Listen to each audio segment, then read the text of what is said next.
Bismillahirrahmanirrahim. Assalamualaikum warahmatullahi wabarakatuh. Selamat malam, salam sejahtera untuk kita semua, rekan-rekan CPL, ya, Charter Political and Law. Baik, teman-teman semuanya, pada kesempatan hari ini kita berjumpa lagi ya teman-teman, dalam masih dalam serial seputar pemilu di tahun 2024. Oke, teman-teman semuanya, walaupun kita ketahui ya tanggal 14 Oktober itu telah dimulainya seleksi CAT, tapi sekiranya saya masih menyampaikan terkait dengan prediksi dan kisi-kisi, semoga saja ini bisa keluar di teman-teman yang akan melaksanakan CAT-nya di tanggal 15 dan 16 Oktober seperti itu. Namun mengenai keluar atau enggaknya, setidaknya kita yes, ada penambahan lah ya, penambahan pengetahuan kita mengenai dunia seputar kepemiluan seperti itu ya. Oke rekan-rekan semuanya, terkait dengan link saya sertakan pula di deskripsi ini. Kemudian terkait dengan passwordnya juga saya sampaikan di dalam video ini ya, sembari jalan. Oke, pertama passwordnya itu adalah 14 seperti itu ya. Ini ada pertanyaan dari rekan kita ya, namanya Borneo Frags ya, Borneo. Beliau menyampaikan dalam soal itu ada tentang pilkada pertama, sebelumnya kalau tidak salah jawabannya 2004, tapi yang sekarang 2005. Yang mana yang benar ya? Oke gini, mungkin ada kekeliruan ya terkait dengan link tersebut ya, dan itu juga link yang mana seperti itu ya Bang ya, Bang Borneo ini. Oke, saya luruskan ataupun saya coba jawab ya teman-teman semuanya, bahwasanya pemilihan kepala daerah secara langsung pertama kali itu pada tahun 2005.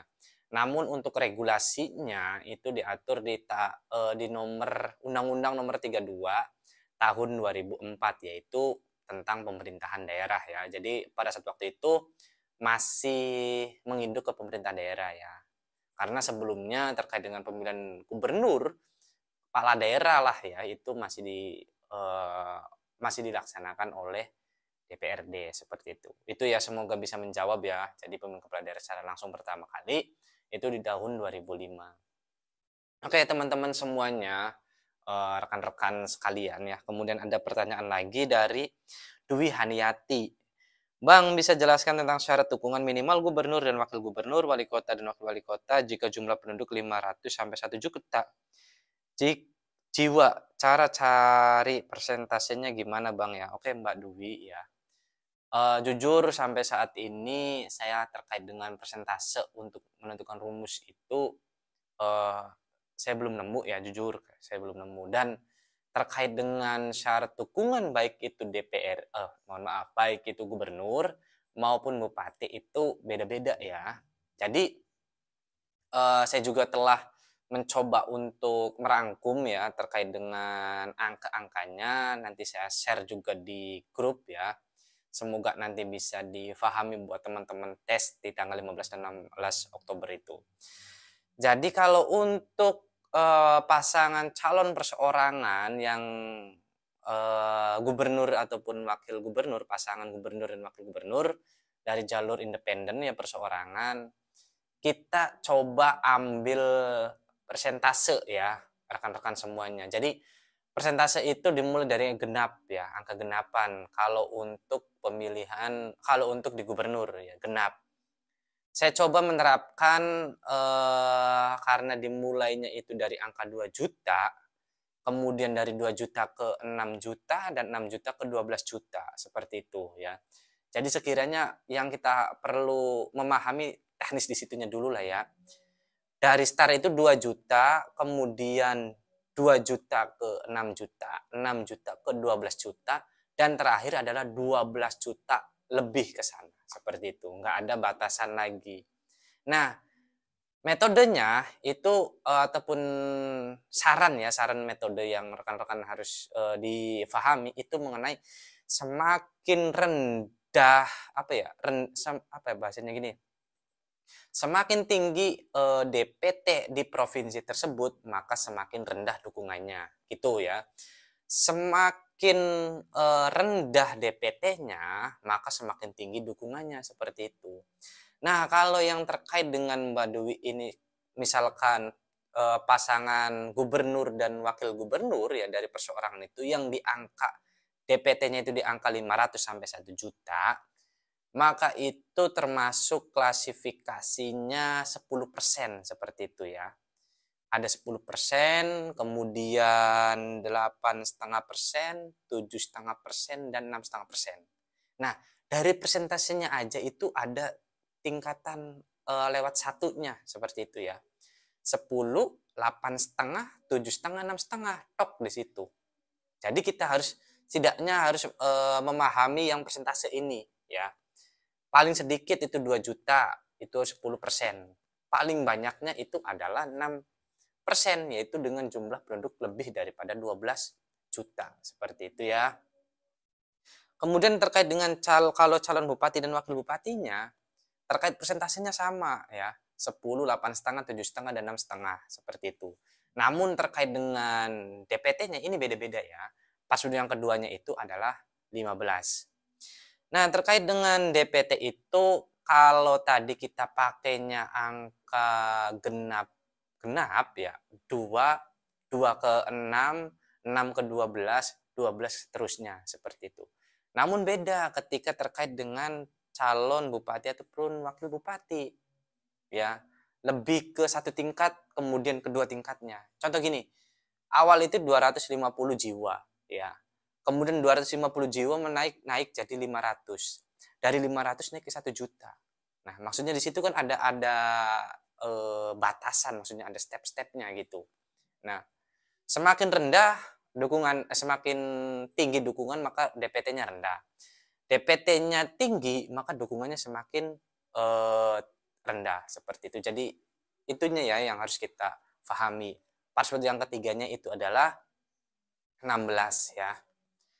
Kemudian ada lagi yang menyampaikan terkait dengan dukungan calon DPD ya. Karena ini juga calon DPD itu membutuhkan syarat minimal dukungan sehingga itu harus disesuaikan dengan klasifikasinya. Cuman kalau untuk DPD ya teman-teman ya, coba kita perhatikan di dalam daftar pemilih, bukan daftar pemilih ya, dalam undang-undang terkait dengan DPT itu dimulai dari angka 1 juta dan kemudian dan seterusnya itu dari kelipatan 5 juta. 1 juta, 1 juta ke 5 juta, 5 juta ke 10 juta, 10 juta ke 15 juta. Ya, step-stepnya.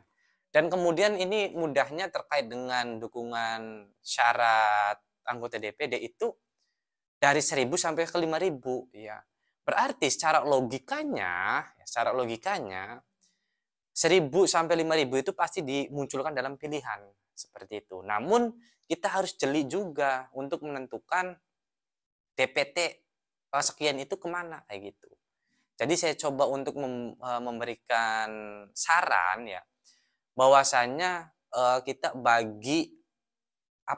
baginya per 5 juta gitu, per kelipatan 5 seperti itu ya. Kalau masih di bawah 1 juta itu adalah 1.000 ya. Kemudian kalau masuk ke kelipatan 5 pertama, berarti dari 1 juta ke 5 juta, itu 2.000. Nah, kemudian masuk ke kelipatan yang kedua, berarti dari 5 juta ke 10 juta. Sehingga berapa? 3.000 seperti itu ya. Dan kemudian kelipatan yang keempat dari 10 juta ke 15 juta ya. Berapa berarti?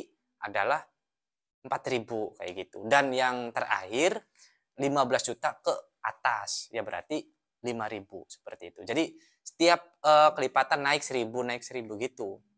1 juta ya berarti 1.000 ya. Kelipatan 5 juta berarti yaitu 2.000. Kemudian kelipatan 5 juta yang kedua itu 3.000. Kelipatan 5 juta yang ketiga berarti kan di antara 10.000 ke 15. Mohon maaf, di antara 10 juta ke 15 juta itu 4.000 dan lebih daripada kelipatan berapa? Kelipatan 5 yang keempat, 15 juta ke atas. Ini ya 5.000 gitu. Maksudnya itu yang bisa saya sampaikan terkait dengan beberapa saran untuk menghitung ya. Dan password yang berikutnya itu adalah Oktober. Jadi kesimpulan pada diskusi hari ini teman-teman, untuk persentase kepala daerah semakin DPT-nya itu semakin tinggi, maka persentasenya rendah. DPT-nya rendah, persentasenya semakin tinggi seperti itu. Namun kalau untuk DPD, kita coba bagi dari angka kita coba bagi dari angka 1 juta ya. Kemudian dari 1 juta ke 5 juta, 5 juta ke 10 juta, 10 juta ke 15 juta, 15 juta ke atas seperti itu ya. Itu kita baginya seperti itu. Sekiranya mampu buat kita memahami seperti itu.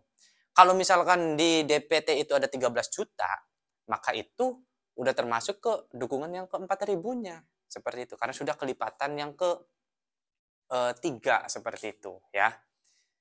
Itu ya teman-teman ya, semoga bermanfaat video ini, dan semoga rekan-rekan juga terpilih menjadi anggota Panwaslu Kecamatan. Semoga tidak telat pula link ini untuk memberikan stimulus latihan kita lagi ya mengenai link ini. Intinya teman-teman jangan berhenti untuk belajar dan jangan merasa puas ya apa yang segala kita dapatkan selama ini. Kita harus terus belajar dan belajar teman-teman semuanya ya. Karena dari belajar kita, dari ilmu ya kita bisa melakukan sesuatu hal lah seperti itu ya. Kembali lagi saya nggak bosan-bosannya untuk mengajak teman-teman untuk bergabung dalam WhatsApp group ya. Kita berdiskusi di situ, kita berdiskusi duduk sama rendah lah ya, kemudian berdiri sama tinggi teman-teman semuanya ya.